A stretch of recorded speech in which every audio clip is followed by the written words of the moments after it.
آپ دیکھ رہے ہیں سیرت النبی انٹرنیشنل فورم، قسط نمبر 24۔ بعثت نبوی صلی اللہ علیہ وآلہ وسلم سے قبل ترقی یافتہ ممالک کی گمراہیوں کا لرزہ خیز تذکرہ، 21واں حصہ۔ مزید آگے بڑھنے سے پہلے ہمارے چینل سیرت النبی انٹرنیشنل فورم کو سبسکرائب کر لیجئے اور بیل کے بٹن کو دبا دیجئے تاکہ آپ کو آنے والی ہر نئی ویڈیو کی بر وقت اطلاع مل سکے۔ محرمات کے ساتھ نکاح۔ ایران میں محرمات، بیٹی، بہن وغیرہ کے ساتھ شادی کو مذہبی طور پر جائز سمجھا جاتا تھا اور اس قسم کی شادی خویز و غدس کہلاتی تھی۔ ایرانیوں کے ہاں اس قسم کی شادی کی رسم بہت دیرینہ ہے، چنانچہ ہخامنشیوں کی تاریخ میں ہمیں اس کی کئی مثالیں ملتی ہیں۔ ان کی مذہبی کتابوں میں اس شادی کی بڑی عظمت بیان کی گئی ہے اور کہا گیا ہے کہ ایسی مزاوجت یعنی شادی پر خدا کی رحمت کا سایہ پڑتا ہے اور شیطان اس سے دور رہتا ہے۔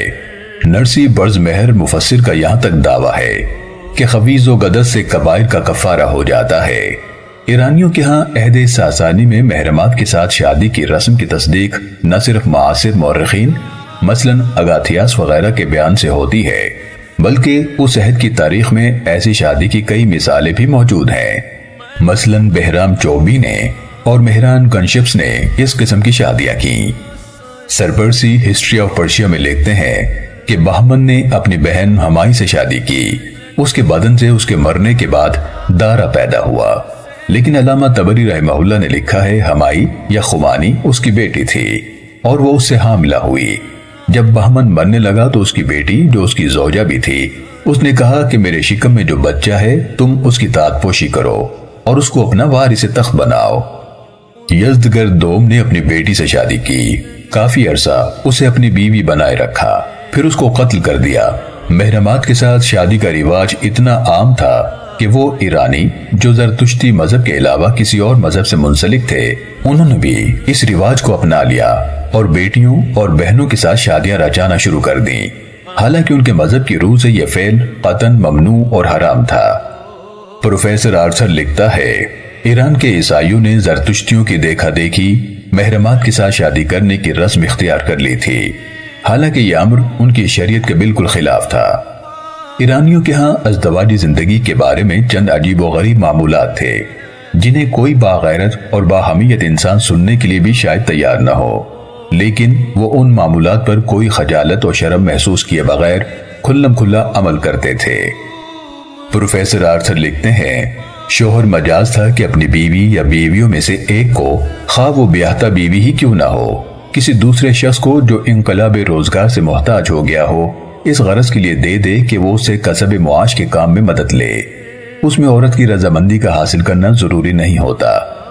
اس عارضی ازدواج میں جو اولاد ہوتی تھی وہ پہلے شوہر ہی کی سمجھی جاتی تھی۔ یہ مفاہمت ایک باضابطہ قانونی اقرار نامے کے ذریعے سے ہوتی تھی۔ اس قسم کا معاہدہ انسانی ہمدردی کے ذیل میں شامل کیا جاتا تھا، یعنی یہ کہ ایک شخص نے اپنے ایک محتاج ہم مذہب کی مدد کی۔ البیرونی نے کتاب الہند میں ان کے ہاں مروج ازدواج بدل کے ایک قانون کا ذکر کیا ہے جس کو نامہ تنصر کے مصنف نے ذکر کیا ہے۔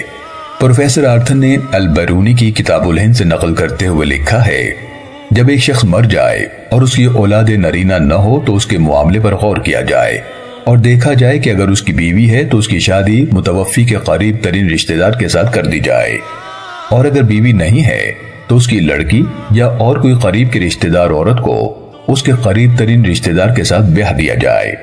اگر رشتے کی کوئی عورت نہ مل سکے تو پھر متوفی کے مال سے مہر ادا کر کے کسی غیر عورت کو اس کے رشتہ دار کے ساتھ بیاہ دیا جائے۔ ایسی شادی سے جو لڑکا ہوگا وہ متوفی کا سمجھا جائے گا۔ جو شخص اس فرض کو ادا کرنے سے غفلت کرے گا وہ بے شمار جانوں کے قتل کرنے کا ذمہ دار ہوگا اور ہمیشہ ہمیشہ کے لیے متوفی کی نسل اور نام کو مٹائے گا۔ سیرت النبی صلی اللہ علیہ وآلہ وسلم کی یہ قسط دیکھنے کا شکریہ۔ اسے دوسروں تک پہنچا کر صدقہ جاریہ کا حصہ بنیے۔ کسی بھی غلطی کے لیے ہم معذرت خواہ ہیں، اصلاح کے لیے شکر گزار ہوں گے اور دعاؤں کے طالب ہیں۔ جزاکم اللہ خیرن کثیرا۔ مزید آگے جاننے کے لیے دیکھتے رہیے ہمارے چینل سیرت النبی انٹرنیشنل فورم کو۔